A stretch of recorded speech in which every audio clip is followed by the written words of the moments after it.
This video is presented by VoiceOver article. Buyers, borrower, closing costs can be divided into two categories: non-recurring closing cost and recurring closing cost. Non-recurring closing costs on a one-time charge paid upon the close of escrow.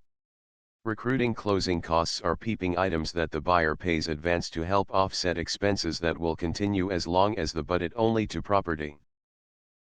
Non-recurring closing cost usually paid by the buyer.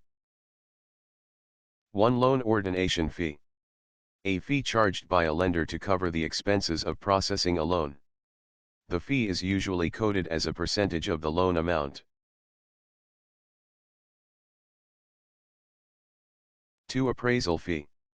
A fee charged by an appraiser for giving an estimate for property value.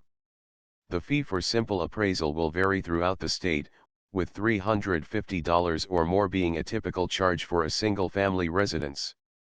Appraisal fees for income properties such as apartments or office buildings are higher. 3. Credit report fee. Before a lender grants a loan to borrowers, credits is checked. Each lender, broker charges different amounts for a credit report. 4. Pest control inspection fee. A fee charged by a licensed inspector who checks for termites, fungus, pests, and other items that might cause structural damage. 5. Tax service fee. A fee paid to a tax service company that, for the life of the loan, you can review the tax collector's records. If a borrower fails to pay the property taxes, the tax service company reported this to the lender, who can take steps to protect the loan against a tax foreclosure sale.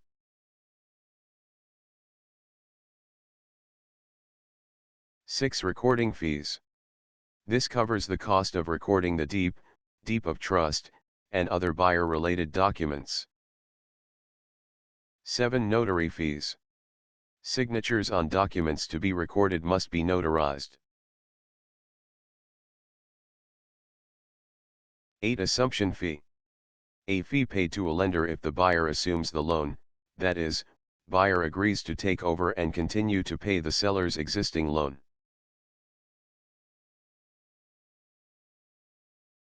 9. Title and escrow fees. Recurring closing cost usually paid by the buyer. 1. Hazard insurance. A 1-year premium for insurance against fire, storm, and other risks.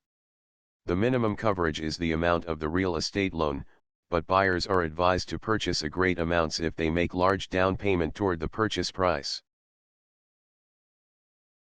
2. The proration. If the seller has prepaid the taxes, the buyer reimburses the seller for the prepaid portion. 3. Tax and insurance reserves.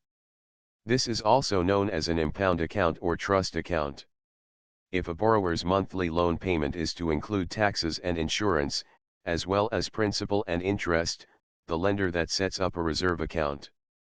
Depending upon the time of the year, a lender or the borrower to prepay 1 to 6 months of taxes and insurance premiums in today's reserve account. Once an reserve account is established, tax and insurance bills are forwarded to the lender for payment. 4. Interest due before the first loan payment. This video is presented by VoiceOver article.